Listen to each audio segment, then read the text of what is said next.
Assalamualaikum warahmatullahi wabarakatuh.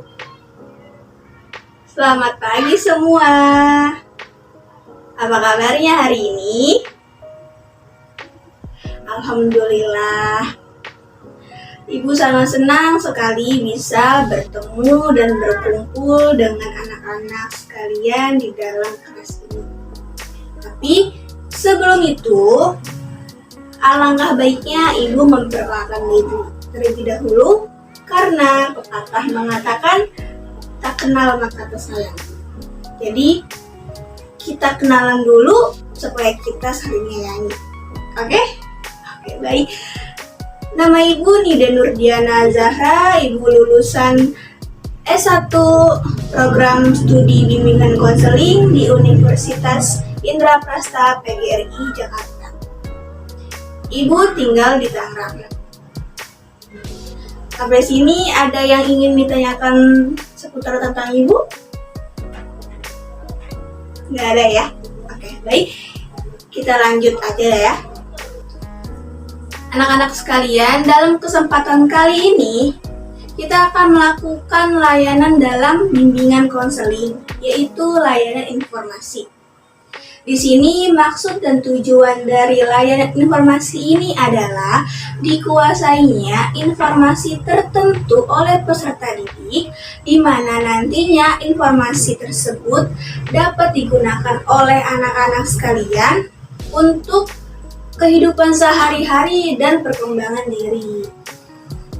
Nah, untuk itu Ibu berharap kepada anak-anak sekalian agar dapat memahami informasi dengan berbagai seluk-beluknya sebagai penguasa informasi tersebut dan dapat digunakan untuk pemecahan masalah, untuk mencegah timbulnya masalah, dan mengembangkan potensi yang ada, seperti itu.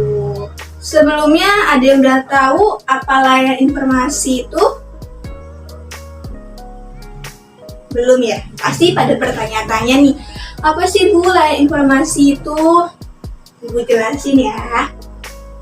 Layanan informasi ini adalah salah satu kegiatan dalam bimbingan konseling yang mampu mencakup kegiatan lainnya. Karena di dalam layanan ini memberikan informasi, baik itu informasi pribadi, sosial, belajar, maupun informasi karir untuk kedepannya. Hal ini secara tidak langsung dapat membantu menyelesaikan masalah yang dialami siswa secara keseluruhan. Nah, layanan informasi ini pun dapat menambah wawasan siswa, mengenali dirinya, dan menata masa depan sebaik mungkin. Nah, untuk topik layanan yang akan Ibu bawakan pada hari ini yaitu berjudul meningkatkan konsentrasi dalam belajar. Di topik ini Ibu akan memberikan pembahasan kepada anak-anak sekalian tentang apa saja sih faktor yang mempengaruhi konsentrasi belajar dan manfaat berkonsentrasi dalam belajar. Tentunya manfaat dari topik yang akan Ibu bawakan ini agar anak-anak dapat tahu faktor apa saja yang mempengaruhi konsentrasi dalam belajar dan cara berkonsentrasi dalam belajar. Anak-anak sekalian, nanti pada saat kita melakukan kegiatan ini, Ibu berharap agar semua prosesnya anak-anak bisa menaati kepatutan yang ada di dalam kegiatan ini. Misalnya, anak-anak bisa menjaga konsentrasi penuh, fokus terhadap apa yang Ibu sampaikan, dan duduknya sesuai dengan norma. Nah, jika nanti ada hal-hal yang mengundang gerak tawa, agar mohon disikapi dengan sewajarnya saja. Tidak perlu sampai tertawa terbahak-bahak atau sampai memukul-mukul meja, seperti itu ya. Nah, Agar kegiatan ini berjalan dengan efektif, perlu juga diperhatikan aturan dan tata cara dalam mengikuti kegiatan layanan informasi ini ya anak-anak. Nanti di awal kegiatan inti, Ibu akan memberikan penjelasan tentang topik yang akan kita bahas. Dan selama Ibu menjelaskan, kalian semua diperkenankan untuk mengajukan pertanyaan dengan cara mengangkat tangan terlebih dahulu, lalu Ibu akan mempersilahkan kalian mengajukan pertanyaannya. Tapi sebelum kita melakukan kegiatan inti, alangkah baiknya kita berdoa agar dipermudah nantinya. Berdoa menurut kepercayaan masing-masing. Berdoa dimulai.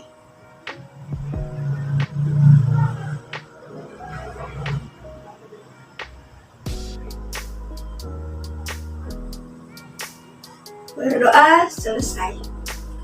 Baik anak-anak sekalian, topik yang akan kita bahas kali ini adalah meningkatkan konsentrasi belajar. Apa sih arti dari konsentrasi belajar? Ada yang udah tahu? Iya betul. Ibu akan menjelaskan lagi ya tentang pengertian konsentrasi itu sendiri. Pengertian itu sendiri adalah pemusatan perhatian atau pikiran pada suatu hal. Konsentrasi sama artinya dengan keadaan khusyuk seseorang pada sesuatu. Nah, untuk pengertian dari konsentrasi belajar itu adalah pemusatan daya pikiran atau perbuatan dalam suatu objek dengan menyisihkan segala hal yang tidak ada kaitannya dengan apa yang dia pelajari. Kayak gitu. Kayak misalnya di saat guru sedang menjelaskan, kalian alangkah baiknya fokus saja apa yang guru itu sedang jelaskan. Jangan memikirkan hal-hal yang emang gak perlu dipikirkan, seperti itu. Untuk tujuan berkonsentrasi ini adalah agar siswa dapat memahami apa yang sudah guru jelaskan dengan baik. Jadi, guru tidak perlu mengulang materi yang sudah ia jelaskan dan agar meningkatkan daya pikir siswa tersebut. Nah, bisa dilihat di sini ada faktor penyebab sulitnya berkonsentrasi. Salah satunya ialah lemahnya motivasi dalam belajar. Gitu. Dan ada juga jasmaninya kurang baik, kayak misalnya dia mungkin lagi sakit, jadi dia susah untuk berkonsentrasi, atau mungkin keadaannya dan lingkungan belajarnya itu yang fasik. Seperti itu. Itu adalah penyebab kenapa orang itu sulit berkonsentrasi dalam belajar. Nah, kalian juga bisa melihat ini ada beberapa manfaat berkonsentrasi. Salah satunya ialah siswa akan lebih mudah menguasai materi yang dipelajarinya. Itu paling utama ya manfaatnya. Karena itu manfaat kalau kita itu berkonsentrasi. Seperti itu. Ini bisa dilihat, kalian bisa membacanya. Ini adalah manfaat dari berkonsentrasi. Nah, untuk itu, cara meningkatkan konsentrasi ialah yang pertama, kesiapan belajar. Yang kedua, menanamkan minat dan motivasi belajar dalam dirinya. Yang ketiga, lingkungannya yang harus kondusif. Yang keempat, belajarnya aktif. Dan yang kelima, perlu menyediakan waktu untuk menyegarkan pikiran atau dibilangnya refreshing. Jadi maksud dari kesiapan belajar itu Sebelum kita beraktivitas, pikiran kita harus fresh sebelum kita belajar, seperti itu. Nah, ada dua hal nih yang harus diperhatikan, yaitu kondisi fisik dan kondisi psikisnya. Jadi untuk kondisi fisiknya, jangan sampai terganggu, gizinya juga terpenuhi. Itu untuk kondisi psikisnya pasti udah tahu ya, kayak dia tidak punya gangguan kejiwaan, jadi dia udah siap nih nantinya dalam menangkap atau menerima pelajaran yang akan dia pelajari nantinya pas di sekolah. Nah, untuk meningkatkan minat dan motivasi belajar, kita harus mengetahui apa yang kita pelajari, untuk apa kita mempelajari materi itu, apa hubungannya untuk kehidupan kita sehari-hari, dan bagaimana caranya mempelajarinya itu. Lingkungan yang kondusif belajar juga membutuhkan tempat yang membuat kita nyaman, yang membuat kita tuh merasa aman, kayak gitu. Jadi kita juga harus bisa membuat suasana nyaman, aman, yang bersih. Jadi kita juga bisa fokus dan konsentrasi di dalam apa yang kita pelajari nantinya. Belajar aktif. Jika kalian sulit berkonsentrasi dalam belajar, sulit memahami pelajaran, atau sulit memahami apa yang guru jelaskan, itu kalian harus tanamkan di dalam diri kalian pola belajar aktif. Maksudnya apa sih, Bu?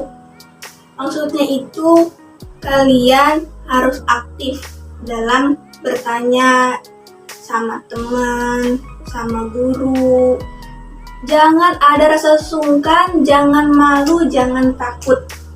Karena guru pun tidak akan menghukum kalian yang bertanya ulang jika emang tidak mengerti, gitu ya. Jadi kalian tuh jangan sungkan nanya, jangan malu, jangan takutnya mikirnya nanti kalau nanya diomeli, nanti dihukum lah atau apa. Itu jangan, karena guru tidak akan menghukum murid yang emang bertanya di pelajaran yang emang dia tidak mengerti. Dan yang terakhir, perlu menyegarkan pikiran. Kalian udah pasti tahu ya maksudnya itu kayak gimana.